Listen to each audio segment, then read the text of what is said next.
It used to be competitive. Yeah. It used to be competitive, and fans want to see the best pickup game in the world. Yeah. That's what this is. They don't want to see you running up and down and dunking and doing all this crazy.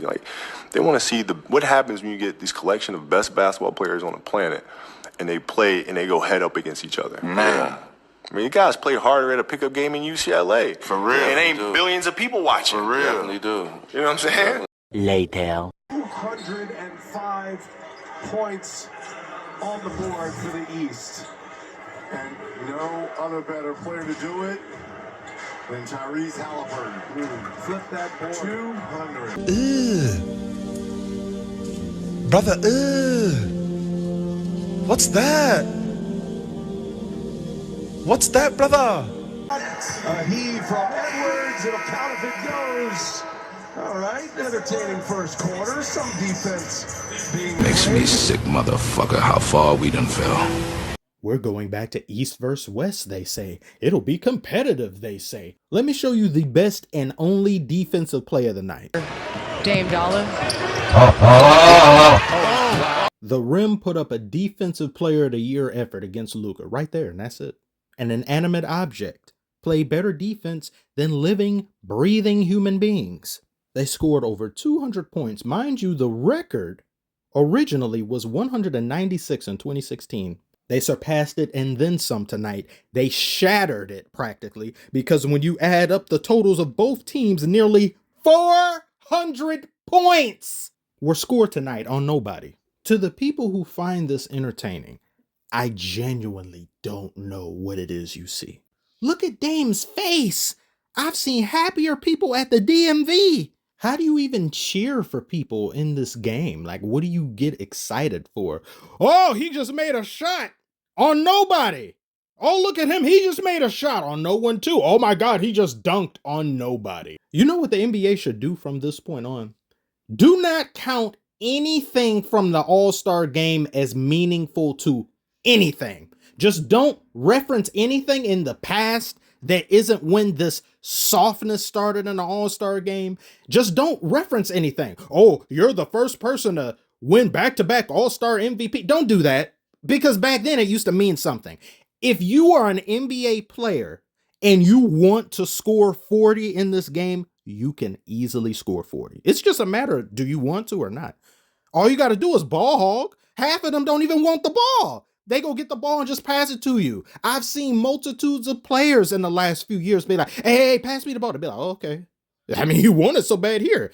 Go out and get 30, go out and get 40, 50, a half. It doesn't matter. You can do this at any time. So what are we celebrating this for? I remember Davis did an amazing point total, and they're like, he's the first person since so-and-so back in the day. I was like, I don't know who it was. They said he was like, why are you comparing him to a game that was competitive? There's nothing competitive about that. And I think Bill Russell or Kareem were courtside looking at it, and they didn't look enthused at all, because you can tell in the back of their head, they're like, this shit is not interesting. This shit is not exciting. It's not entertaining to watch. How dare you compare him to us when we actually tried and gave a damn? So what if he scored 50 in a vacuum? We could do that too. And you know what's funny? They celebrate 200 being reached and surpassed like it's a good thing. Oh, 200 points, never been done in All-Star history. This is like having a girl and she's like, 200 bodies. I finally reached my quota. You look at her like, ugh. Why are you celebrating that? Let me stop for a moment and think about it from the player's perspective. You have a very long season. You're playing night in, night out. Competitive, tough, long, arduous season. You got to deal with injuries. There's a lot expected of you. You've got to travel multitudes of different places. You got back-to-back games. And you want to have a night where you can just really, truly enjoy the game of basketball. You want to be able to look at some other players, some contemporaries around the league, and just dab it up with them. Like, chop it up with them. Just go out there and enjoy yourself. Like, no pressure. Okay, I get it. Not really. A little bit. Do that on your own time. Do a YMCA with all of your friends and buddies around the NBA when you guys all happen to not be playing or something. Just go do that there. And if you want to continue this purgatory play for the All-Star game, please do not expect fans to not complain when they are given a non-experience. The All-Star game of today is essentially a pregame warm-up. No stakes, no pressure. A glorified shoot-around with a halftime show with Jennifer Hudson, who that wasn't a good song. Jennifer, she's an amazing singer. She won the best singer, but that song, it's not it. Even this crowd in general, like Jennifer Hudson for an All-Star game. I mean, you may as well get Lana Del Rey or Adele, all of which their music doesn't really translate well to this particular crowd, this venue. So I don't know what they were doing there. There's nothing more that can be really said or complained about the All-Star game that hasn't already been stated. There's going to be plenty of people all over YouTube talking about, oh, the game is garbage, is this, that, and the other. It's like, it's always bad, and the players know it's bad, and they don't really care. And if you do have one or two of them that actually try, and they're going to be that person, well, no, let's actually put forth some effort in here. They're going to look at that person like they're crazy. They're going to look at them weird.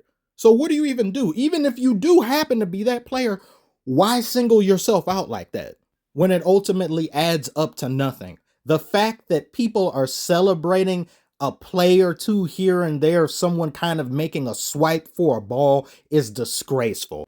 And I think we can pretty much forget about there ever being a one-on-one competition or 2-on-2 or 3-on-3. Because these guys and how things are, you can't force people to care about something. You can't force people to want to give a damn more than they already don't. And I'm not saying every single player here is just soft. They don't want to do this and that. But like I just said, why be that person that wants to go try hard against 90% or 98% of every other player that's not doing it? You just look weird. It's just not really worth it.